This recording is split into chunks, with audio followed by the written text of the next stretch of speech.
All right, up here at the top of Metalopolis is our Zerg player. Has been playing extremely well this season, but made some poor decisions last game. FXO Leenock. Or maybe not poor decisions, but decisions that ended up turning out poor. I'll say that. But here he is. And here is his Terran opponent.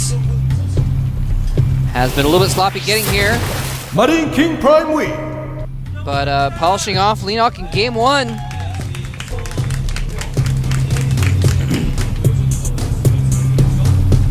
Bill? And they're spawning kind of across the map. So that's going to be a little bit better for Leenock. Of course, this map has been limited so that you cannot spawn in close ground positions. And I say that, that's kind of, might be obvious for those of you that have been watching for a while. France watches GSL. Yeah, go France! MK Prem must win to advance and go his Code second place. Well, that has been the trend great for MarineKing. It would be so tragic, though, if he got second place in Code. It would be like the ultimate, basically the epitome of his Starcraft 2 career. Yeah. If that happened. And then he gets second place in his up and down group. Yeah, well, then he would still get into Code, so that would be good. Yeah. Leenock's going to scout with a drone this time. Does not want to fall for any shenaniganry this time. Wise move to make sure he knows what's going on. Doesn't want to depend on his overlords and miss a barracks in the middle of the map. Oh, wow. Takes out an SCV with that drone. Yeah, that's not something you see every day, but you see it sometimes. Yep. It's like when you see that nice car when you're driving home from work. You're like, oh, that was a nice car I saw. You don't see that every day, but sometimes you see it. It's like that one Corvette that you saw, and you tell your friends about. I saw this really nice Corvette when I was driving home. They're like, why are you telling me this? It makes me want a Corvette. And you just tell them anyways. That's what it's like. That is exactly what it's like. And it's also like stealing the gas of MarineKing Prime with that injured drone. He says, no Banshees for you.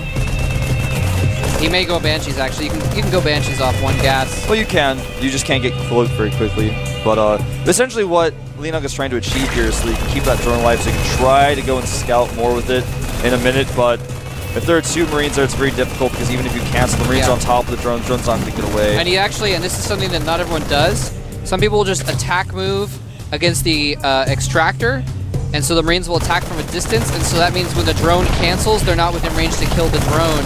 Whereas if they're standing right next to it, they can actually sometimes kill the drone pretty fast. Yeah, and it looks like, I mean, most likely the drone will die, but he's just delaying the gas as much as possible. Yeah. Now, meanwhile, MarineKing, what he's hiding is that he's going to be doing, by the looks of it, a blue flame opener here as he expands. And drone does go down without seeing anything. The drone tried to escape, but it couldn't because of the Marine's position. So nicely done.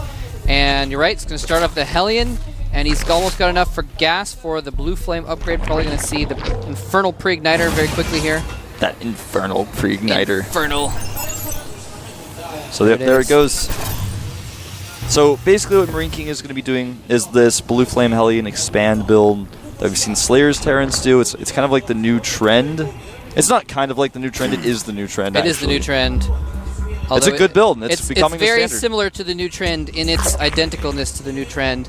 Leenock is responding in the new trend of responding to this, which is putting a couple spines down, one near the ramp and one next to the back of your minerals, so you can stop the Hellions from harassing as well.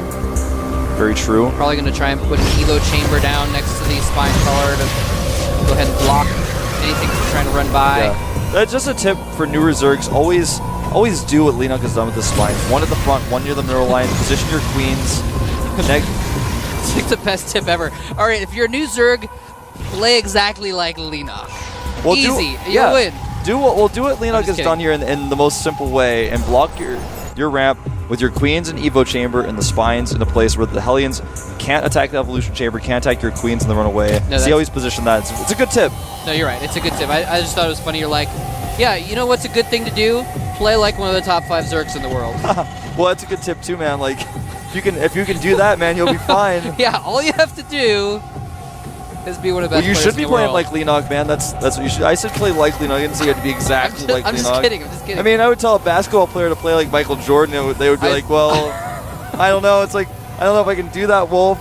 Like, well, you got to do it if you want to be good. Yeah. Don't play like the old Michael Jordan, though, not the new one. Old Michael Jordan. All right, here we go. These Hellions. Baseball. Yeah. These Hellions aren't going to be able to do a whole lot because of what we were just talking about. Now, he's going to make a macro hatchery. This is actually Leenock's style. He really loves to make macro hatcheries. This Overlord isn't... It's going to be able to see the factory, the reactors, and the barracks. Not too... Shocking news for Leenock. Yeah. There's going to be Hellions. And, yeah, I like the positioning of that macro hatch. Also, just keeping things a little bit farther away from his drones and such. But it's just... It's so smart to make a macro hatchery before taking a third base when your opponent's being aggressive like MarineKing does. And Leenock is such a patient player. And we saw last game, some of his patience... just barely was able to keep that alive. For those of you guys who don't know, I actually find this out every day that people know you can cancel creep tumors. You can cancel creep tumors. I actually didn't know that until a couple weeks ago. Yeah, so if your creep tumor's under attack, you can cancel it. Yeah, after once it's done, you can't cancel it. But then you could remake it. I'm not saying like, oh, hold that thought. Hellions diving in. They need to be a little bit careful. If they do get trapped against the spine crawler by some speedlings, that would be bad. That would be bad. They would all die. They would only kill a few Zerglings. Stim, and this is interesting. So MarineKing is now switching over. He's getting some bio. I mean, it makes sense. Getting Medivacs, getting his Stim upgrade. And it looks like he might actually push out with those couple Medivacs for a little bit of an attack as well. Yeah, this is a nice little timing attack. You know what's interesting about this is we saw Boxer do this. This is even more the Slayer type of style. It's not the one Medivac push where you drop. I mean, he's probably going to do that a little bit, but it's not that specific timing attack. But what's interesting is he's making another reactor on his factory. He's not making siege tanks. He's doing that siege tankless style that we've seen. Interesting. Yeah. It's very difficult to pull this off, though. Now, he's going to do a little bit of harassment here using the Medivac to drop the Marines and some of the Hellions onto the high ground. He's going to bounce back and forth, but if Leenock has his Queen's position abilities, I mean, already got Banelings, he should be okay. Here's the thing, if anyone can pull off the intensive multitasking micro of this style, it is MarineKing. He basically invented not using tanks against, well, that was kind of way long ago, but you know, he didn't use tanks against Banelings. He would just micro so well. And here comes those Hellions. He needs to be careful. The Queens are there as well. Marines going in the front. He needs to split them. A nice split on the front. Actually, not a nice split at all. He loses all of his Marines on the low ground and almost all of his Hellions on the high ground. MarineKing's micro failing him completely, and the Roaches will be able to mop up with virtually no damage done. Well, his APM was intense there. I mean, you guys were watching on the preview screen the Marine splitting. I was watching the Hellions. And you were like, I'm like watching him split his Hellions and like run away from Banelings, and you're saying, nice Marine split. I'm like, well, how is he doing that? It's actually impossible. No, yeah, I was watching his Marines. Yeah. He was concentrating so much on the Hellions, he actually didn't micro his Marines, basically. Okay, so I was like, how can he do that? Because he was microing the Hellions. He's MarineKing, so he actually did a little bit of micro with his Marines, but not enough to... it's just impossible. He didn't split them enough. Yeah, it's basically just impossible to micro the Hellions against Banelings and Marines at the same time. So I think it was a mistake to attack in with the Marines at the front like that. Could have just lifted up the Hellions and the Medivacs, used the Marines on the low ground. I think that would have been a better choice. If he'd gone for even just one large attack and spread everything out, that might have been a little bit better, because then he would have had only one front to try and micro. Right, well, this is going to be really scary. Leenock's getting extremely aggressive here with Baneling speed and Roaches. It's a nice little counterattack here, and these Roaches are pretty much cleaning through these Marines. Yeah. Even though there are Medivacs there, the Marine count is just not quite high enough yet. The Banelings really softened everything up. SCV's coming off the line to try and block so these Marines can do more damage. Hellions can get some splash as well. It's not complete damage, but it's enough that he's going to push Leenock back momentarily. Yeah, but look at this reinforcing run here. This is looking really bad. MarineKing's going to maybe get surrounded here. The Zerglings got scared of that one Blue Flame Hellion. He's going to wait for a few more Banes to come in, because then if he tries to block with SCVs, he loses a bunch of SCVs. Exactly. And Leenock. And he's going to have to hide in his main. He's going to need to go behind those depots, I think. Yeah, this is not going to work out. Oh, no. Looking bad for MarineKing here. As Zerglings stream up the main, he cannot raise the depots. And Roaches is doing so much damage, pushing up. The Hellions doing a great amount of damage against those Zerglings, but will it matter? I don't think so. The Speedlings cleaning up the SCVs with the natural, as these Roaches destroy everything MarineKing has. And ladies and gentlemen, it is going to be a tie ball game. MarineKing, GG's. Leenock has taken game 2. And hey man, Banelings are pretty good. Well, I like that little timing attack by Leenock. He was planning it from the start, and then he was like, well, I'm just going to go for it. His attack didn't do that much damage. Now he has very little units, and he was actually ahead about 30 supply after MarineKing's attack failed, and he made all those Roaches, and he just thought, well, even though we're at cross positions, the last thing he'll expect is a huge attack from me. He already had his third base up. He made that third hatchery. He wasn't really mining from it, but it wasn't like an all-in. It was just a nice little counterattack. Yeah, and especially, I mean, Leenock's, I would say Leenock's normal style would have been after that to take a third and try and macro up more and win a longer game and just harass. So you're right. I don't think MarineKing was expecting like 20 roaches to attack instead, because he was pushing across. MarineKing's like, all right, let's go for another attack. Whoa, what's this? Yeah. That's a bunch of roaches and some banelings. And again, MarineKing's micro kind of failing him a little bit. Took a lot of hits from those banelings, and instead of taking like 2 Marines per baneling, took like 5 or 6 Marines per baneling, and just was too soft for the, for the roaches. Yeah, when you have a roach count that is about 2-to-1 to Marines, even if you have medevacs, it's kind of bad. It wasn't quite 2-to-1, but it was becoming that way very slowly with the banelings that softened up the Marines, and then suddenly it's like MarineKing is like, maybe I can.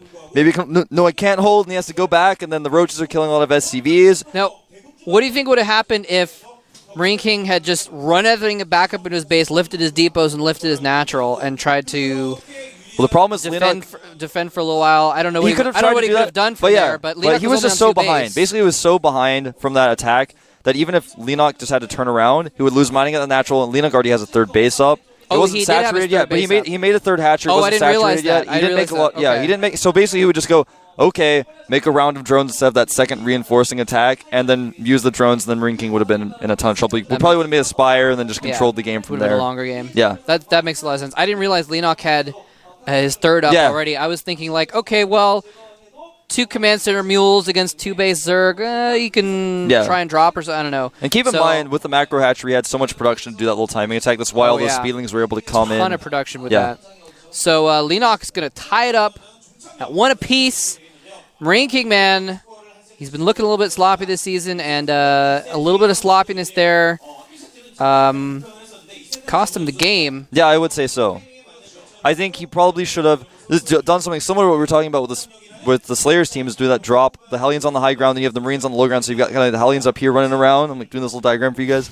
And the Marines on the low ground, so the Hellions run back, the Zerlings run to chase them, they do a little bit of damage, they get picked up, and the Marines do a ton of damage to the Lings. So we're going to take a 5-minute break, though. We'll see if MarineKing can take a lead here, or will Leenock pull ahead. Let's find out after the break.